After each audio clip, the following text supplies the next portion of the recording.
तो इस तोशाखाना केस में एक बार फिर ड्रामाई सूरत हाल दरपेश है। जब ये ख्याल किया जा रहा था कि ट्रायल कोर्ट फैसला सुनाने के करीब है, तभी आज इस्लामाबाद हाई कोर्ट से PTI चेयरमैन की दायर करदा 8 मुख्तलिफ दरख्वास्तों में से 5 पर फैसला आ गया है।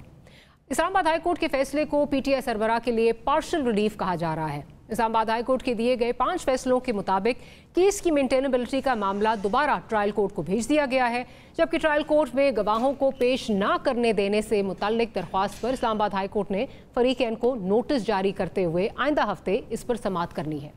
यहाँ ये सवाल पैदा होता है कि क्या ट्रायल कोर्ट, जो कि एक तरफ खान साहब के वकला के हतमी दलाइल सुनने का मुंतज़िर था, क्या अब वहाँ दोबारा से कार्रवाई का आगाज़ होगा?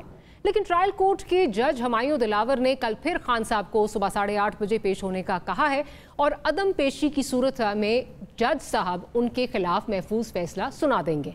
हमारी अदालती तारीख में फिर से एक अजीब सूरत हाल है कि जहां जज साहब गैर मामूली तेजी से काम ले रहे हैं और दूसरी जानिब मुल्जिम अपने दिफा पेश करने के बजाय एक के बाद एक तकनीकी जवाब पर जो है वो तकनीकी जवाब के पीछे जो है वो छुप रहा है।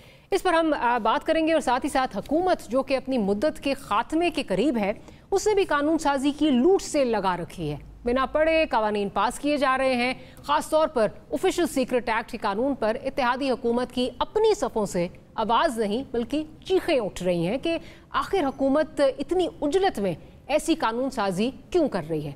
इस पर बात करेंगे और आखिर में वज़ीर आज़म के हालिया बयान पर भी बात होगी कि आइंदा इंतखाबात ने नरी मरदमशुमारी के तहत जो हैं वो होंगे और इसी सिलसिले में कल CCI का अहम इजलास भी होगा।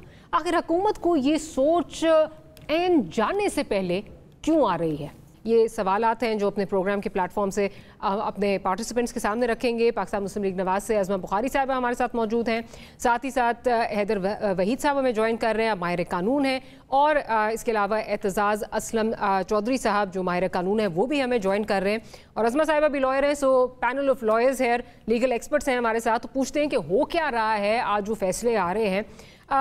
अज़मा साहिबा, 5 अपील्स पर जो है वो फैसला सुना दिया गया। मेंटेनेबिलिटी पर फैसला जो है इसको कहा गया जी ये वॉइड है। अब 2 सवाल, एक तो हमारे नाजरीन के लिए बता दीजिए, वॉइड का मतलब काला दम है या फिर इसको जिस तरह आर्जी रिलीफ कहा जा रहा है चेयरमैन PTI के लिए वो है, और दूसरी बात ये कि हुमायूं दिलावर ही केस सुनेंगे तो क्या बैक टू स्क्वायर वन उसी अदालत में? मतलब कुछ समझ नहीं आ रही हो क्या रहा है। बहुत शुक्रिया मारिया। मेरा ख्याल है कि जब तक तफसीली फैसला नहीं आया था तब तक तो शायद कुछ कंफ्यूजन था, लेकिन तफसीली फैसला आने के बाद मैंने उसके 2-3 सफ़े जो हैं वो मैंने पढ़े हैं अभी तक, और उसमें बहुत क्लैरिटी है। उसमें जो है वो कहा गया है कि कल जो है एक तो जजों जो वकील हैं तहरीक इंसाफ के, उनको पाबंद किया गया है कि वो अदालत में पहुंचे और जो है वो अपने फाइनल आर्गूमेंट्स करें, और जज साहब को हुक्म दिया गया है कि फाइनल आर्गूमेंट्स के साथ साथ जो है फैसला करते वक्त इनकी जो मेंटेनेबिलिटी की दोबारा से एप्लीकेशन है उसका भी जो है फैसला कर दिया जाए, और हुमायूं दिलावर साहब भी जज रहेंगे। तो मुझे नहीं लगता कि इसमें रिलीफ वाली कोई बात है, या एक जो इनका प्रोग्राम था कि यहीं पर जो है फैसले को रुकवाने की कोशिश की जाए और फिर से जो है वो एक नई हिंच डालकर जो है इसको डीरेल करे पूरे प्रोसेस को। ऐसा कुछ भी नहीं है। कल 8:30 बजे जो है वो मेंटेनेबिलिटी पे भी बात होगी और साथ फाइनल आर्गूमेंट्स होंगे इस केस के, जिसके ऊपर यकीनन जो है वो फैसला आएगा। और जो हक़े गवाहान की जहां तक बात है, हक़े दिफा की जो बात है उनकी, उसके ऊपर नोटिस हो गए हैं जिसके ऊपर कल उन्होंने कहा अगले हफ्ते वो सुनेंगे। जाहिर है उसमें भी बात होगी कि केस जो है शायद अभी तक PTI के वकीलों को समझ ही नहीं आया कि केस जो है वो सेक्शन 167 का है इलेक्शन कमीशन का, और बहस वो जो है वो इनकम टैक्स के गवाहों को लाके करना चाहते हैं। तो जाहिर है इसको भी वो देख लेंगे, लेकिन मैं नहीं समझती कि किसी भी तरह कोई रिलीफ वाली बात है। और लेकिन मुझे वाकई ये भी समझ नहीं आई कि बार बार ये हक़े जो मतलब ये बार बार मेंटेनेबिलिटी एक दफा डिसाइड हो गई, बात खत्म हो गई। यही बात जब फर्दर जुर्म थी उस वक्त ये इस्लामाबाद हाई कोर्ट में गए थे PTI वाले, और वहां पर ये फैसला उन्होंने कहा आप 7 दिन के अंदर कर दिया, उन्होंने कर दिया। अब दोबारा मेंटेनेबिलिटी की वही एप्लीकेशन वो दोबारा लेके आ गए हैं और दोबारा वो जो है उनको दोबारा सुनने के लिए कह दिया है। तो चले, उनको भी PTI वालों ने मायूस नहीं किया, उनको दोबारा सुन ले, एक दफा फिर सुन ले। अच्छा हैदर वहीद साहब, क्या हम आपकी तरफ आ सकते हैं? क्या अब ये जो बात की, क्या आप भी उतने ही क्लियर हैं जितना अज़मा क्लियर हैं, या आप समझ रहे हैं कि ये कहीं ना कहीं थोड़ी आर्जी रिलीफ, टेम्पररी रिलीफ जो है वो चेयरमैन पीटीआई के लिए बनती है? आई थिंक अजमान लार्जली सही कह रही हैं। इस तरह से थोड़ी रिलीफ है कि अब मेंटेनेबिलिटी का नुक्ता भी डिसाइड करना होगा। अब वो जिस तरह से डिसाइड होगा फिर उसकी अपील भी हो सकती है। और दूसरा ये कि अब क्योंकि मेंटेनेबिलिटी का इशू डिसाइड करना है, ऑलबिएट कल ही करना है और कल ही केस खत्म भी हो सकता है। इसमें नोटवर्दी बात मुझे जो लग रही है वो ये है कि अगर आपने अगले हफ्ते सुनना था कि आया के विटनेसेस जो डिपोज करना चाह रहे हैं चेयरमैन पीटीआई, आया कि उनको जो मना किया गया है करने से वो फैसला दुरुस्त है या नहीं, अगर आपने वो अगले हफ्ते सुनना था तो आपने इस हफ्ते इस ऑर्डर के जरिए आपने कोई ये फैसला नहीं किया कि जब तक कि वो फैसला नहीं हो जाता तो फिर ट्रायल कोर्ट हतमी फैसला ना करे। एटलीस्ट मुझे ये बात यहाँ नजर नहीं आई, जिसका मतलब ये है कि कल हतमी फैसला थियोरेटिकली हो सकता है। और अगर हतमी फैसला कल हो जाता है तो ये बात के क्या विटनेसेस को डिपोज ना करने देना दुरुस्त था या नहीं, क्योंकि जाहिर है कि अगर अपील में ये फैसला हो जाता है कि विटनेसेस को डिपोज करने से रोकना गलत था तो फिर रीओपन होगा ट्रायल और फिर से जाहिर है कि ये जो आज या कल अगर फैसला होता है तो वो भी फिर खुल जाएगा। तो बट अमूमन होता ये कि कोर्ट्स ये ऑर्डर देते हैं कि अगर हम नोटिस करने के काबिल समझते हैं किसी दरखास्त को कि ये आया कि विटनेसेस को डिपोज ना करने देने का फैसला दुरुस्त है या नहीं, तो जब तक हम डिसाइड ना कर लें, ट्रायल कोर्ट फाइनलाइज ना करे अपने ट्रायल के जजमेंट को। बट ऐसा फैसला मुझे नजर नहीं आया जो कि खान साहब के या चेयरमैन पीटीआई के खिलाफ जाती है बात।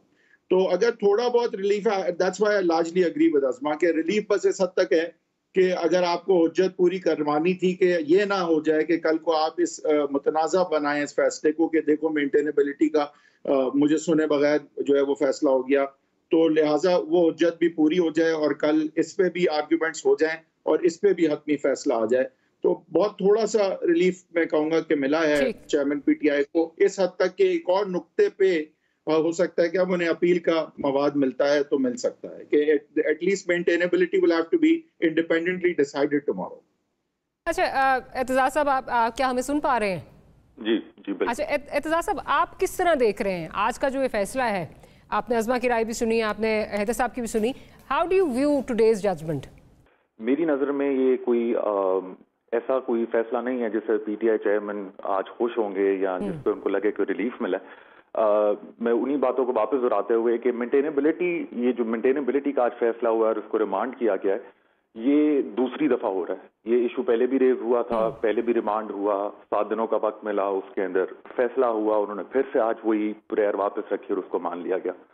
तो बाय एंड लार्ज इसके अंदर कोई इस तरह की चीज नहीं है जिसके ऊपर हम कहें कि जी PTI has got a good order for themselves. इसके अंदर कल के लिए जो रखा गया है केस जिसको सुना जाएगा, उसी के अंदर डायरेक्शन ये भी हैं पीटीआई के वकला को कि वो अपने दलाइल सारे सामने रखें और कोर्ट को भी यही हुक्म दिया गया है कि आप while passing the final order आप उसके अंदर मेंटेनेबिलिटी के इश्यूज को भी एड्रेस कर लें।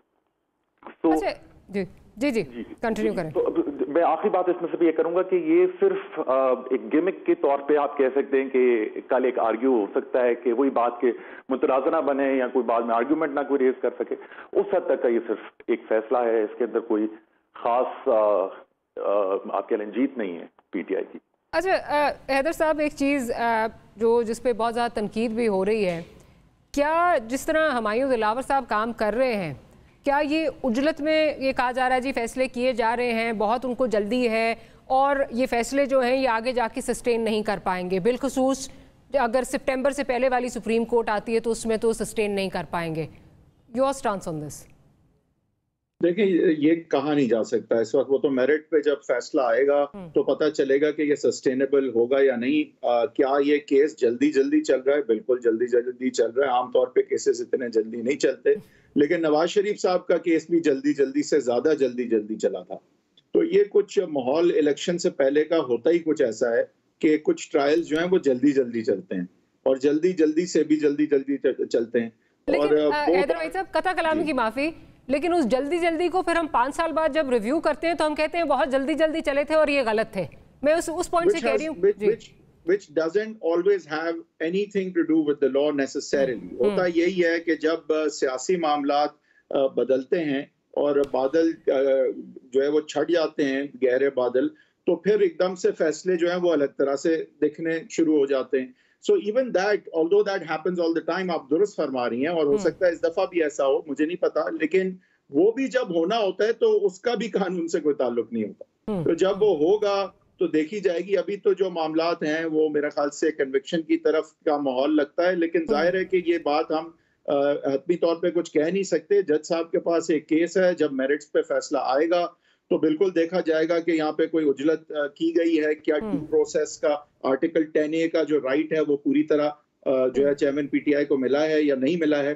अभी तक तो यही लगता है कि मिला है, जल्दी जल्दी मिला है, बट हो सकता है कि मैं तो कहूंगा सारे केसेस इतने जल्दी जल्दी चलने चाहिए, और सिर्फ सियासी केसेस जल्दी नहीं चलने चाहिए।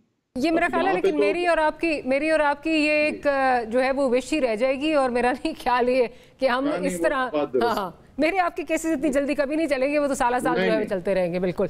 अच्छा अज़मा साहिबा, कमिंग बैक, जो ये सियासी नौयत के, मतलब ये कहा जाता है सियासी नौयत के केसेस हैं, आज का माहौल ऐसा है कि हम देख रहे हैं कि इमरान खान साहब तो जितने जो जजेस हैं, मुतअद्दिद जजेस पे उनके जो हैं वो तहफ़्फ़ुज़ात मौजूद हैं। नवाज शरीफ साहब का अगर देख लिया जाए, वो ये कह रहे हैं, उनकी स्टेटमेंट आई है कि मुझे लगता है कि मौजूदा चीफ जस्टिस के होते हुए मुझे इंसाफ नहीं मिल सकता। फिर खुद जुडिशरी के अंदर मज़ाहिर अली अकबर नकवी साहब, वो अपने ही एक साथी जज सरदार तारिक मसूद साहब पर जो है वो अदम एतमाद जो है वो कर रहे हैं।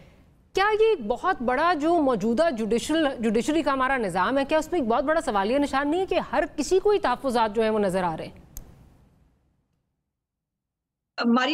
ये सवालिया निशान की बजाय लम्हा फिक्रिया कहें कि जो एक अदलिया जैसा एक बड़ा और मजबूत इदारा जिसको होना चाहिए, वो डिटीरिएट होते होते, अगर सिर्फ हिस्ट्री पढ़ लें आप अदलिया की, वो किस किस तरह कहाँ कहाँ कैसे कैसे इस्तेमाल हुई, और बहुत दूर नहीं जाते, सिर्फ बंदयाल साहब की कोर्ट्स के फैसले अगर देख लें कि वो किस तरह से पॉलिटिकल फैसलों को जो है वो उसके अंदर इन्वॉल्व होते रहे, पॉलिटिकल फैसले करते रहे, मर्जी के बेंच बनाते रहे, मर्जी के फैसले लेते रहे, तो उसके बाद आखिर कहीं तो फिर बॉइलिंग पॉइंट आता है। और अब जो जजेस का नाम है वो पॉलिटिशियन रोब लिख रहे हैं, जजेस कह रहे हैं हमें फैसलों में जो है हमें बताया नहीं जाता, हमने रिक्यूज नहीं किया होता, हमें बेंच से निकाल दिया जाता है, और जो है वो कहते हैं फैसला लिखते हुए हमें एतमाद में नहीं लिया जाता। तो ये मामला जब पहुंच जाए एक सुप्रीम कोर्ट ऑफ पाकिस्तान के अंदर, तो फिर इसका मतलब ये है कि हम शायद इदारे की मुकम्मल तबाही की तरफ जो है वो कदम उठा चुके हैं। एक तो बातें मैंने जरूर इमरान खान साहब के केस के हवाले से जो बात हो रही थी उस पर करना है, जो आपने सवाल किया था कि जल्दी जल्दी हो रहा है। जी जी। मेरा इतराज है कि बिल्कुल नहीं। अगर आप देखिए, दिसंबर में ये केस शुरू हुआ था, और इससे पहले जो जज साहब थे उनको जब फर्द जुर्म आयद करने के लिए उन्होंने बुलाया था, जुडिशियल कॉम्प्लेक्स पे हमला हुआ था, और जो है वो उनके कोर्ट के अंदर से जो है फाइल भी गायब हो गई थी, इन्हीं वकीलों के पास, इमरान खान के पास से वो फाइल गायब हो गई थी।